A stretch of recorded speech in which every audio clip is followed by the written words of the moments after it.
कड़ाके की ठंड पड़ रही होती है। सुबह की धुंध ने पूरा मोहल्ला ढका हुआ था।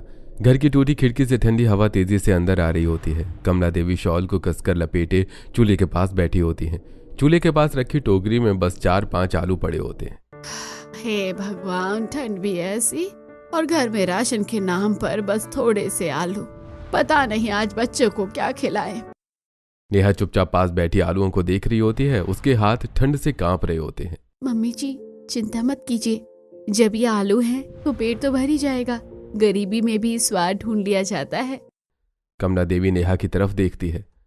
बेटा, तू सच में बहुत ही सहनशील है। इतने कम में भी घर संभाल लेती है। नेहा उठती है, चूल्हे में लकड़ियां सुलगाती है और ठंड से जमी उंगलियों से आलू छीलने लगती है। न टमाटर न प्याज, बस नमक, लाल मिर्च और थोड़ा सा गरम मसाला होता है। नेहा आलूओं को उबालकर मसाले में बढ़िया भूनती है।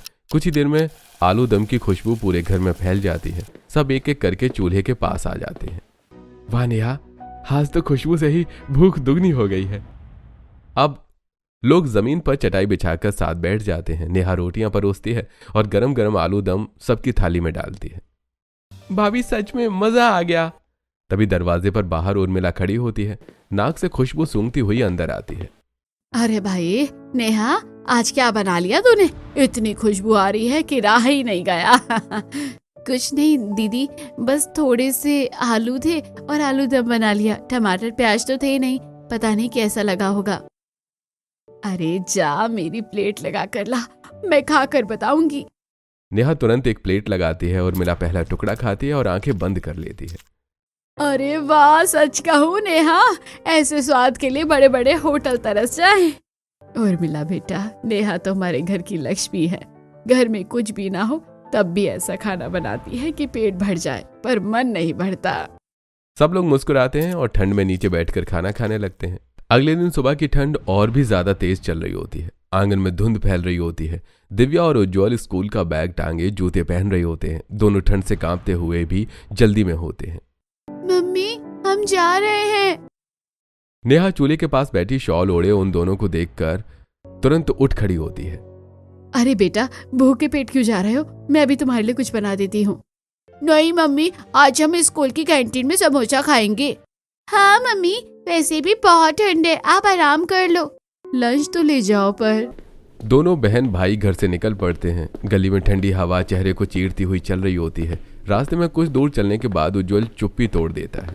दीदी, क्या हम मम्मी की मदद नहीं कर सकते? मम्मी कितनी उदास रहती है।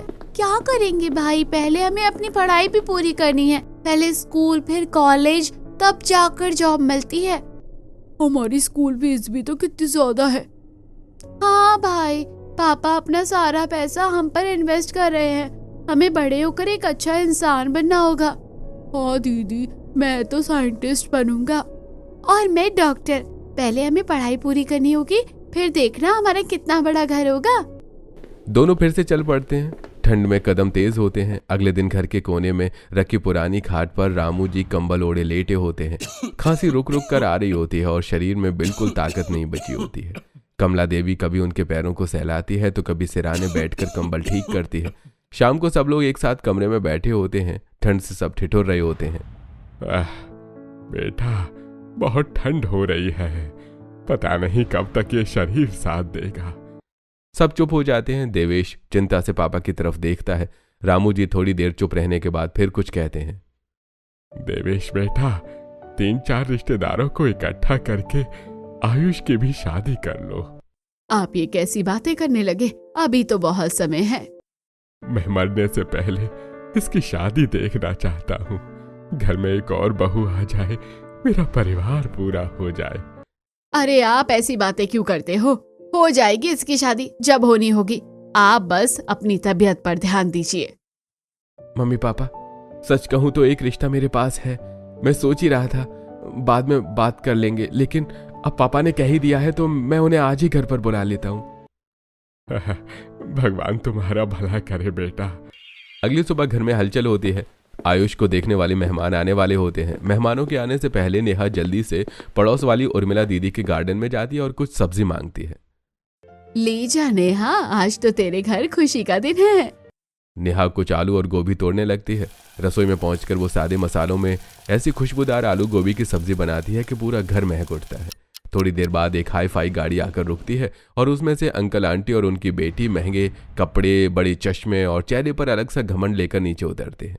सब लोग साथ बैठकर खाना खाने लगते हैं। मेहमानों के पहला टुकड़ा लेते ही उनके चेहरे बदल जाते हैं। और इतनी सिंपल आलू गोभी की सब्जी, लेकिन कितनी टेस्टी है, ऐसा लग रहा है बार बार खाते ही जाओ। हाँ बहन जी, मेरी बहू बहुत अच्छा खाना बनाती है। बातचीत चली रही होती है कि तभी अचानक लड़की जोर से कुर्सी खिसकाकर खड़ी हो जाती है। कमरे में सन्नाटा छा जाता है। मुझे ये लड़का बिल्कुल भी पसंद नहीं है, इसकी औकात ही क्या है मेरे सामने। सब सन्न रह जाते हैं। मम्मी पापा, आप इसे मेरे सामने लाए क्यों हो? अरे बेटा, ऐसी बातें नहीं करते हैं, चुपचाप नीचे बैठो। लेकिन लड़की गुस्से में बाहर की तरफ निकल जाती है। आंटी और अंकल भी शर्मिंदा होकर उसके पीछे पीछे चले जाते हैं। दरवाजा बंद होते ही घर में भारी सन्नाटा छा जाता है। मेहमानों के जाते ही आयुष का गुस्सा फूट पड़ता है। उसकी आंखें लाल और आवाज कांप रही होती है। भाभी, ये रिश्ता मैंने आज आपके कहने पर देखा था, अब इसके बाद मैं कोई रिश्ता नहीं देखूंगा। भैया ऐसी बातें मत करिए। चाहे मेरी पूरी जिंदगी निकल जाए, चाहे मैं कुंवारा ही रह जाऊं, लेकिन अब मैं किसी लड़की को देखने नहीं जाऊंगा। और अब मैं इतनी मेहनत करूंगा कि एक दिन कोई लड़की खुद चलकर मेरे पास आएगी। भैया, एक लड़की ने रिजेक्ट कर दिया तो क्या हुआ? हमारी सिचुएशन बदलने में भी थोड़ा टाइम लगेगा। नहीं भाभी, अब मुझे किसी को देखना ही नहीं है, अब जो होगा देखा जाएगा। अगले दिन घर के अंदर भी ठंड कम नहीं होती है। रामू जी चारपाई पर कंबल ओढ़े लेटे होते हैं। उनके पैरों की तरफ कंबल में कमला देवी बैठी होती है। कमला, आज मन बहुत कर रहा है सरसों का साग और मक्के की रोटी खाने का। रहने दीजिए ना, हमारी बहू जैसे तैसे करके घर चला रही है। अगर हम उसे कुछ कहेंगे तो क्या पता उसे लगे कि हम अपनी फरमाइशें बता रहे हैं। इतने में नेहा बाहर से पानी भरकर लौट रही होती है। दरवाजे के पास पहुंचकर उसने सास ससुर की पूरी बात सुन ली होती है। वो कुछ नहीं बोलती, बस चुपचाप शॉल ओढ़कर बाहर निकल जाती है। नेहा सीधे पड़ोस में उर्मिला के घर के पास पहुंच जाती है। वहां बैठी कुछ औरतों की बातें उसके कानों में पड़ जाती हैं। अरे देखो देखो, इस नेहा का तो सही है, रोज रोज किसी दूसरे के घर सब्जी मांगने चली जाती है। आज फिर से कुछ मांगने ही आई होगी जरूर। अब क्या करे, गरीबी हाथ फैलाना ही सिखाती है। नेहा का दिल बैठ जाता है, आंखें भर आती हैं, उसके कदम रुक जाते हैं, हाथ अपने आप पीछे हटने लगते हैं। वो मुड़कर जाने ही वाली थी कि तभी दरवाजा खुलता है। अरे नेहा, कहाँ जा रही है और किस काम से आई थी? वो दीदी, मैं थोड़ा सा साग लेने आई थी। अरे हाँ हाँ बिल्कुल ले जा, रुक मैं अभी काट कर देती हूँ। उर्मिला गार्डन में जाती है और सरसों का साग काट कर नेहा को दे देती है। दीदी, पापा जी का ना आज सरसों का साग और मक्के की रोटी खाने का बहुत मन कर रहा था। आटा तो है मेरे पास पर साग नहीं था, इसलिए। नेहा, तेरे हाथ की साग रोटी बहुत अच्छी बनती है, जब बना लेना थोड़ा सा तो मुझे भी दे देना। नेहा सिर हिलाकर घर लौट जाती है। घर में वो बड़े प्यार से सरसों का साग और मक्के की रोटियां बनाती है। सबसे पहले ससुर जी और फिर सबको खिलाती है। बहू, आज तो बहुत दिन बाद दिल खुश हो गया। आज तो मैं यही सोच रहा था कि मेरा साग खाने का बहुत मन कर रहा था और तूने बना भी दिया। पापा जी, मैं आपकी सारी बातें समझ लेती हूँ। नेहा के हाथ की तो हर चीज स्वादिष्ट ही होती है। फिर सबको खिलाकर नेहा जो थोड़ा सा साग बचता है उसे कटोरी में डालकर उर्मिला के घर दे आती है। घर लौटती है तो रसोई में पतीली खाली होती है, साग खत्म हो चुका होता है। नेहा बिना किसी को बताए सूखी मक्के की रोटी तोड़ती है और चुपचाप खाने लगती है, न किसी से शिकायत करती है। अगले दिन दोपहर में अचानक दरवाजे पर आवाज होती है। बुआ जी और फूफा जी बिना बताए घर आ जाते हैं। कमला देवी उन्हें देखकर थोड़ा घबरा जाती है, लेकिन आदर से उन्हें चारपाई पर बिठा देती है। बुआ जी चारपाई पर बैठते ही इधर उधर नजर घुमाने लगती हैं। अरे कमला, तेरे घर की हालत तो बहुत ही बेकार है। इतने सारे लोग और ऐसी ठंड में कैसे रहते हैं? कमला देवी चुप रह जाती है। और ये कपड़े देख तो सही, सब फटे पुराने हो गए हैं। अरे हाँ भाई, इनके यहाँ तो खाने को तो कुछ भी नहीं रहता होगा। हमें आए इतनी देर हो गई और अभी तक चाय पानी भी नहीं मिला। कमला देवी की आंखें झुक जाती हैं। दूसरी तरफ रसोई में नेहा चुपचाप खड़ी होती है। वो सारे डिब्बे खोलकर देखती है। एक में थोड़ी सी अरहर दाल, दूसरे में चुटकी भर चना दाल, तीसरे में थोड़ा सा मसूर दाल होती है। नेहा बिना किसी शिकायत के सब दालें एक साथ मिलाती है और मिक्स दाल चढ़ा देती है। चूल्हे पर दाल उबलने लगती है। नेहा उसमें तड़का लगाती है। रसोई में खुशबू फैल जाती है। अरे भाई चलो भाई, अब चलते हैं, यहाँ खाना तो वैसे भी नहीं मिलेगा। बुआ जी भी खड़ी हो जाती हैं। उसी पल नेहा थाली और कटोरी में खाना सजाकर बाहर ले आती है। बुआ जी, फूफा जी, खाना तैयार है। फूफा जी और बुआ जी रुक जाते हैं। अब बहू ने इतनी मेहनत से बनाया है तो खाकर तो जाना ही पड़ेगा। दोनों फिर से चारपाई पर बैठ जाते हैं। पहला टुकड़ा खाते ही बुआ जी का चेहरा बदल जाता है। कमला, तेरे घर में भले ही कुछ ना हो, लेकिन तेरी बहू के हाथ का जादू तो सबसे बेस्ट है। इतनी सादी दाल को भी इसने कितना स्वादिष्ट बना दिया है। हाँ दीदी, मेरी बहू बहुत ही अच्छा खाना बनाती है, और एक बात, हम अपने मेहमानों को कभी भूखे पेट नहीं भेजते। बुआ जी और फूफा जी का चेहरा उतर जाता है। दोनों बिना कुछ कहे चुपचाप खाना खत्म करते हैं और थोड़ी देर बाद सिर झुकाए वहां से निकल जाते हैं। अगले दिन सुबह की ठंड हड्डियों में उतर रही होती है। नेहा ठंड में हाथ सुन्न करते हुए बाहर कपड़े सुखा रही होती है। ठंडी बर्फीली हवाएं चल रही होती हैं और वो पूरी तरह से कपकपा रही होती है, लेकिन वो चुपचाप अपना काम करती रहती है। सामने गली में कुछ औरतें हाथ सेकते हुए खड़ी होती हैं। उनकी बातें फुसफुसाहट से तानों में बदल रही होती हैं। कितने गरीब लोग हैं, इसका ससुर खाट पर पड़ा रहता है और लड़का छोटी सी फैक्ट्री में पैकिंग का काम करता है। पता नहीं बेचारे गुजारा कैसे करते होंगे। हाँ, इन्हें तो घर में कुछ खाने को भी नहीं मिलता होगा। जब देखो उर्मिला से ही कुछ न कुछ मांगती रहती है। लेकिन ये एक बात है, इसके घर में भले ही कुछ ना मिले, पर ये नेहा इतना अच्छा खाना बनाती है कि कमाल है। अगर इसके पास सिर्फ आलू भी होगा ना, तो उसे इतना टेस्टी बना देगी कि क्या ही कहूँ। इसके हाथों में जो स्वाद है वो पूरे मोहल्ले की किसी की बहू के हाथ में नहीं है। अरे छोड़ो, स्वाद वाली हो या कुछ भी हो, गरीब तो गरीब ही रहेंगे। देखो सारे लोग फटे कपड़े पहनकर घूमते हैं। नेहा सब सुन लेती है। उसके हाथ पल भर को रुक जाते हैं, फिर वो बिना कुछ कहे कपड़ा निचोड़कर रस्सी पर टांग देती है। उसकी आंखों में आंसू होते हैं। अगले दिन रात को रामू जी बस एक पतली सी चादर ओढ़े लेटे होते हैं। आधी रात को उन्हें बहुत ज्यादा ठंड लगने लगती है। शरीर कांपने लगता है। सुबह होते होते तेज बुखार चढ़ जाता है। वो न कुछ बोल पा रहे होते हैं, न खाट से उठ पा रहे होते हैं। हे भगवान, इन्हें तो बहुत तेज बुखार हो गया है। नेहा बिना वक्त गवाए रसोई में भागती है। घर में जो भी होता है, इलायची, लौंग, दालचीनी सब निकालकर वो एक गर्म काढ़ा बना लेती है। पापा जी, थोड़ा थोड़ा करके पीजिए। रामू जी काढ़ा पीते हैं। थोड़ी देर बाद उनकी सर्दी में आराम लगता है। पसीना आता है और बुखार धीरे धीरे उतरने लगता है।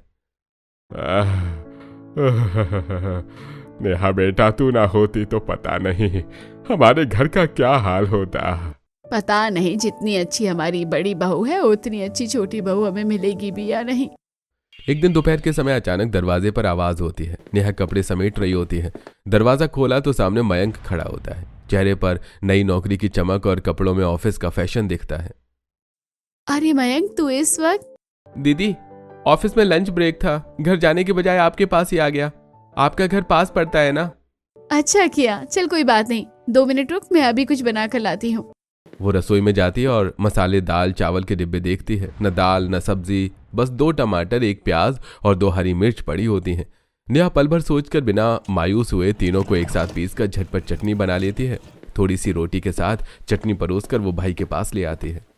कमाल कर दिया दीदी, आपने तो बहुत टेस्टी चटनी बनाई है। आपके हाथ का खाना खाकर सच में मजा आ गया। घर में कुछ था ही नहीं तो सोचा यही बना दूं। दीदी, मैं घर से इतनी जल्दी निकल जाता हूँ कि किसी को लंच बनाने का टाइम ही नहीं मिलता, और ऑफिस की कैंटीन का खाना इतना बेस्वाद होता है कि खाने का मन ही नहीं करता। चल, अच्छी बात है कि तेरी जॉब लग गई, अब घर की हालत थोड़ी ठीक हो जाएगी। हाँ दीदी, अब आप टेंशन मत लेना, घर की जिम्मेदारी अब मैं संभाल लूंगा। नेहा की आंखों में सुकून आ जाता है। 2-3 दिन बाद फिर से दोपहर में मयंक नेहा के घर आ जाता है। इस बार रसोई से आती खुशबू पहले ही उसका स्वागत कर रही होती है। नेहा चूल्हे पर आलू पालक चला रही होती है। पनीर के लिए पैसे नहीं होते हैं, इसलिए उसने पालक में आलू डालकर ही सब्जी बना दी होती है। सादा सा तड़का, नमक और मिर्च, बस उतना ही। सब एक साथ खाते हैं। अरे वाह दीदी, आपने तो आलू पालक को आलू पनीर से भी ज्यादा स्वादिष्ट बना रखा है। अरे कुछ खास नहीं, बस ऐसे ही सिंपल बना दिए, मसाले भी नहीं थे, सिर्फ नमक मिर्ची डाली हूँ। दीदी, आपके हाथों में तो सच में जादू है। खाना खत्म होने के बाद सब लोग बैठे होते हैं। ठंड में धूप थोड़ी सी निकल आती है। दीदी, मैं तो कह रहा हूँ आप अपनी लंच की दुकान खोल लो। अरे पागल, लंच की दुकान कैसे खुलेगी? मेरे पास इतना टाइम कहाँ है, बच्चों को भी संभालना पड़ता है, पापा मम्मी भी है, और वैसे भी इसमें बहुत पैसा लगता है। दीदी, मैं मानता हूँ कि शुरुआत में थोड़ा स्ट्रगल होगा, लेकिन उसके बाद आपकी किस्मत खुल जाएगी। मैं आपका भाई हूँ, इसीलिए आपको सही बात बता रहा हूँ। मेरे जैसे बहुत सारे लोग हैं जो घर से भूखे निकलते हैं, लंच साथ नहीं ले पाते और कैंटीन का गंदा खाना नहीं खाते। ऐसे लोग पूरे दिन भूखे रहते हैं। नेहा चुप हो जाती है। वो पहली बार इस बात पर गंभीरता से सोचती है। अगर आपको मेरा आइडिया अच्छा लगे तो इसके बारे में जरूर सोचना दीदी। फिर मयंक वहां से चला जाता है। रात को घर के कोने में जलती हुई छोटी सी अंगीठी के पास नेहा और देवेश बैठे होते हैं। बच्चे और सास ससुर नीचे बिछी चटाई पर सो रहे होते हैं और घर में सन्नाटा होता है। आज मयंक आया था। हाँ फिर? वो पागल लड़का कह रहा था कि मैं लंच बॉक्स की दुकान खोल लूं, लोगों को लंच बांटूं, और मुझे तो इतना अच्छा खाना बनाना भी नहीं आता है। खाना बनाने पर तो मुझे तुम पर पूरा भरोसा है।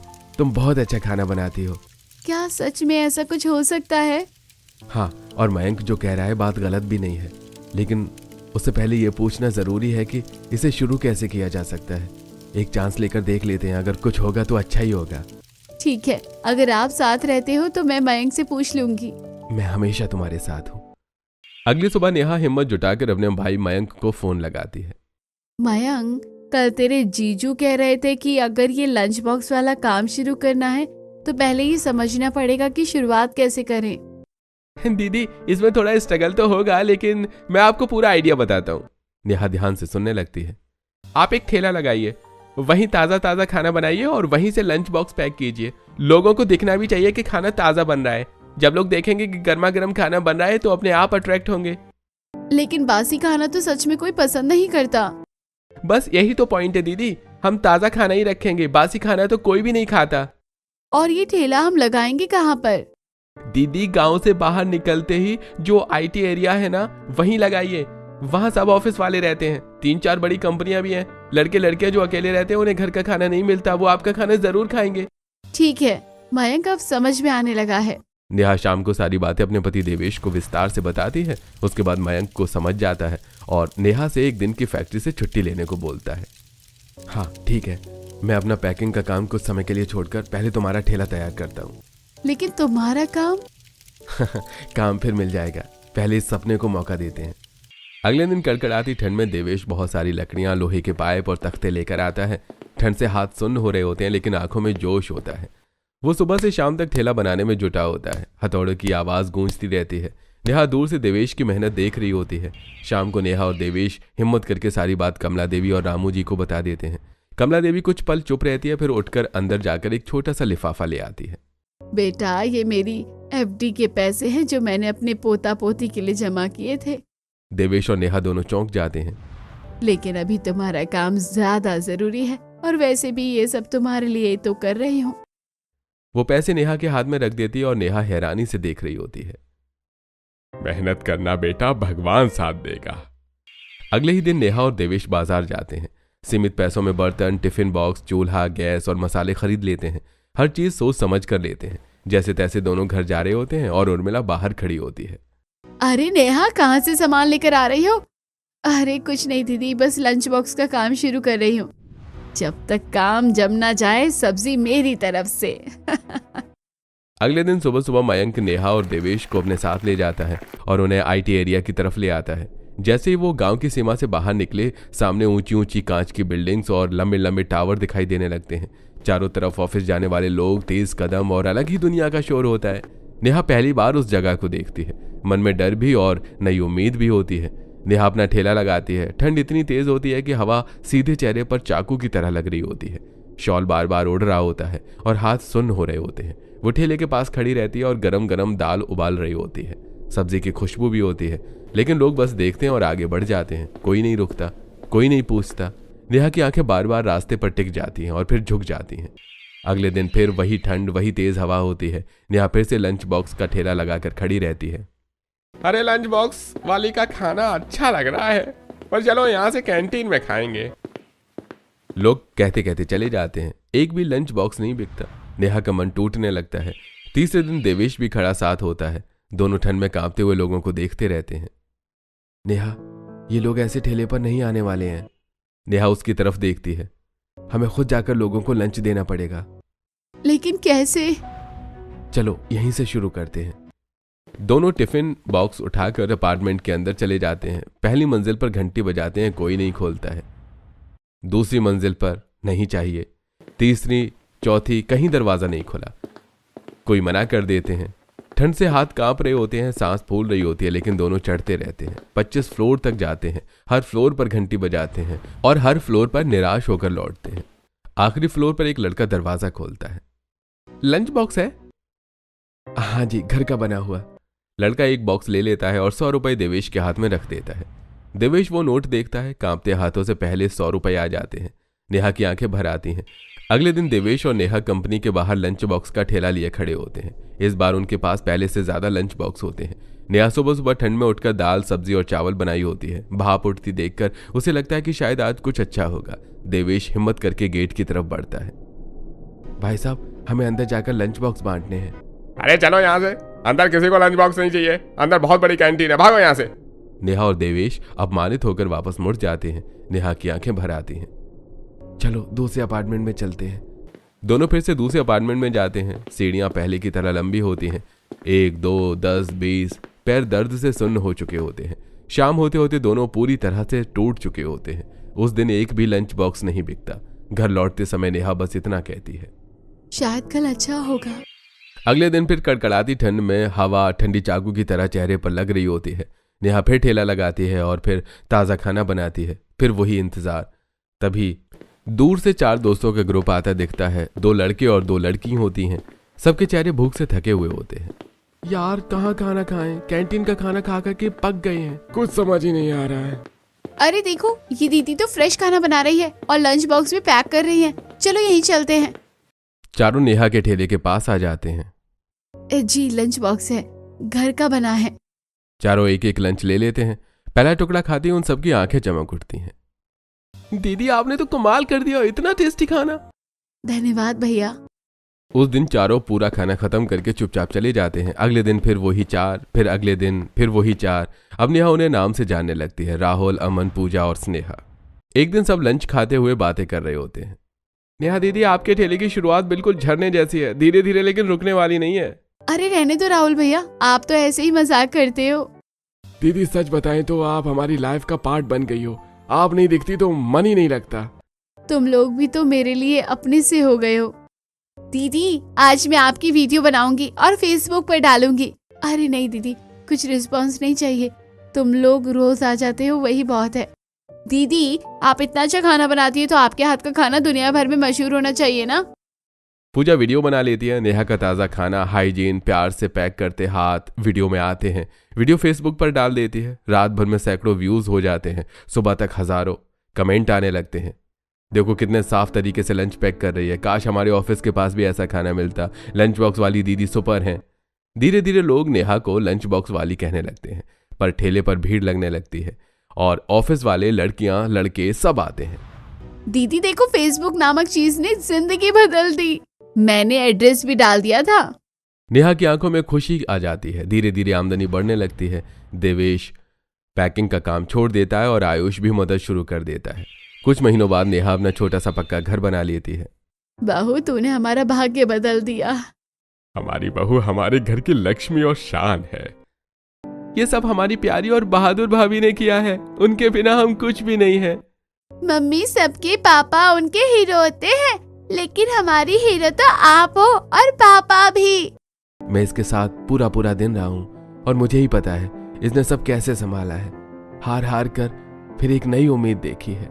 अब बस भी करो आप सब के अलावा मैं कुछ नहीं हूँ। आप सब मेरी जान हो। सब नेहा को गले लगा लेते हैं। एक दिन अचानक वही घमंडी लड़की विंध्या अपने परिवार के साथ आती है, वही जिसने आयुष को रिजेक्ट किया था। मुझे माफ कर दीजिए, उस समय आपकी गरीबी देखकर मैंने रिश्ता ठुकरा दिया था, आपकी अच्छाई नहीं देख पाई। वो घुटनों पर बैठ जाती है।